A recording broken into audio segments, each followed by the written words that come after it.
안녕하세요. 반갑습니다. 저는 검은 고양이와 달리 사랑과 연애 심리에 대한 이야기에 관심이 많은데요. 이번 영상부터는 남녀는 서로는 어떤 기준으로 짝을 고르는지, 그 이유는 무엇인지 등에 대한 주제를 다뤄보려고 합니다. 주로 진화론적인 관점에서 해답을 풀어나가는 내용이 될 것입니다. 주제가 주제인 만큼 우리의 민낯을 까발리는 듣기 불편한 말들이 나올 수 있으니 그런 걸 원치 않는 분들은 뒤로 가기를 눌러주세요. 그럼 지금부터 시작하겠습니다. 우리는 오래전 짝짓기 경쟁에서 성공한 조상들의 먼 후손이라고 할 수 있습니다. 번식에 성공하지 못해 후손을 남기지 못한 조상들의 유전자는 아마도 현대에는 모두 사라졌을 것입니다. 성공적인 번식 전략을 취한 조상들은 오늘날까지 이어지는 자손을 남기는 데에 성공했죠. 데이비드 버스의 욕망의 진화에서는 우리가 어떤 식으로 배우자나 연인 혹은 하룻밤을 같이 보낸 상대나 외도 상대를 고르도록 진화했는지를 진화적 관점에서 설명해줍니다. 일반적으로 여성은 남성보다 배우자를 굉장히 깐깐하게 선택합니다. 이유는 여성은 자손을 남기기 위해서 임신을 해야 했기 때문입니다. 물론 남성 역시 자신의 자손을 위해서 더욱 영양이 풍부한 사냥감을 잡아오거나 가정을 위협하는 약탈자를 물리치거나 등의 역할로 최선을 다할 수 있었지만 임신을 하지 않기 때문에 언제나 짝짓기 기회는 열려 있었습니다. 반면 여성은 임신을 해버리면 최소 9개월 이상 다른 짝짓기 기회를 모두 놓치게 되어버렸죠.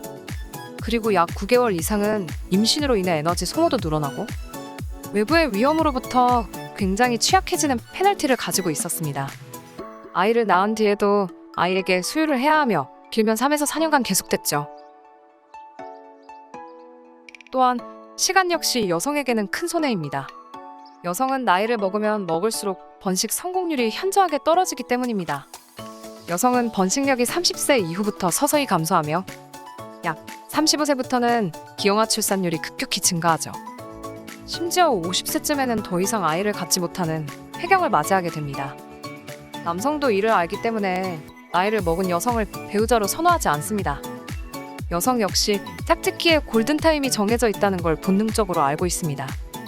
때문에 깐깐하게 배우자를 고르지 않았던 여성은 후대까지 자손을 퍼뜨릴 아이를 낳지 못했을 확률이 높습니다. 그저 그런 남성의 아이를 임신해서 낳아서 키웠다면 그 시간 동안 더 나은 수컷의 아이를 가질 기회를 포기했을 뿐더러 나이를 먹었고 이미 출산 경험이 있기 때문에 이제는 배우자로서 가치가 현저하게 떨어지게 됩니다.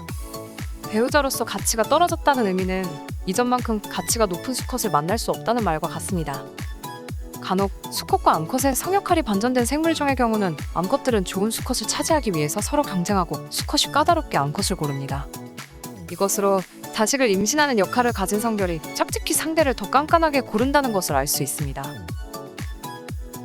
물론 현대사회에서는 피임 방법이 매우 잘 발달되어 있어 여성 역시 부담없는 하룻밤의 정사를 즐길 수 있게 되었지만 여성은 단지 하룻밤만 보낼 상대를 고를 때도 어차피 피임이 가능하니 대충 어느 정도 마음에만 들면 해버려야겠다 라고 생각하지 않습니다.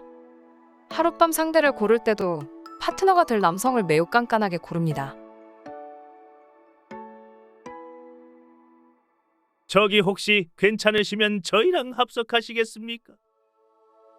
아, 죄송합니다. 저희끼리 진지하게 할 이야기가 있어서요.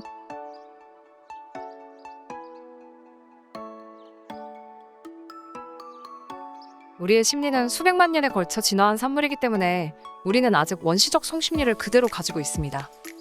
문명은 현대에 살고 있지만 우리의 뇌는 아직도 원시인의 뇌 그대로라는 뜻이죠.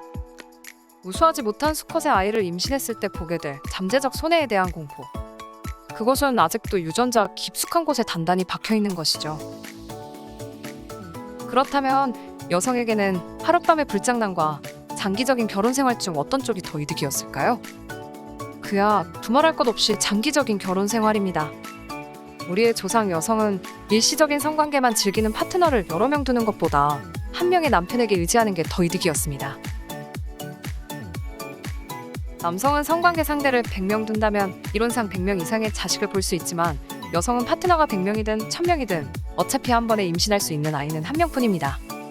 때문에 다수의 하룻밤 파트너보다는 한 명의 바람직한 남편에게 의지하는 쪽이 임신하는 동안 더 많은 자원을 지원받을 수 있었을 것이고, 그는 자신과 아이들을 약탈자들로부터 기꺼이 지켜주었을 것이며, 자신의 아이에게 사냥하는 방법과 기술, 그리고 지도력 등을 전수해 줄 수도 있었을 것입니다. 이런 높은 가치의 이득들은 하룻밤 성관계 상대에게는 기대하기 힘든 이득이었습니다. 어떤 연구에 따르면 정말로 매력적인 처음 보는 상대가 자신에게 성관계를 제안한다면 응할 것이냐는 질문에 여성들은 거의 100% 가까이 이렇게 응답했습니다. 아무리 멋있어도 거기까진 안 갈 것 같은데요. 기분 좋긴커녕 모욕적일 것 같은데. 라고 대답한 반면 남성의 75%는 당연히 해야지. 와 안 합니까? 저라면 가오도 살고 어깨에 힘 좀 들어갈 것 같은데. 라고 대답했습니다. 물론 모든 참여자들이 정직하게 응답하지는 않았을 것이라는 걸 감안하더라도 뚜렷하게 성차가 보인다는 점은 주목할 만합니다. 우리의 조상 여성들에게 일시적 성관계보다는 장기적 결혼 생활이 더욱 이득이었다는 내용과도 일치하는 대답입니다. 반면에 남성 조상들은 일시적인 성관계를 대가로 보게 될 손해는 거의 0에 가까웠죠. 오히려 다수의 파트너와 관계를 맺는다면 다수의 자식을 볼 수도 있었으니까요. 만약에 운이 없어서 원치 않는 아이가 생겼다고 해도 그렇게 생긴 아이를 책임져야만 한다는 의무도 없었으니 말이죠. 그럼 이제 이를 토대로 여성이 남성에게 원하는 것이 무엇인지, 그리고 남성은 여성에게 무엇을 원하는지를 다음 영상에서 알아보겠습니다. 시청해주셔서 감사합니다.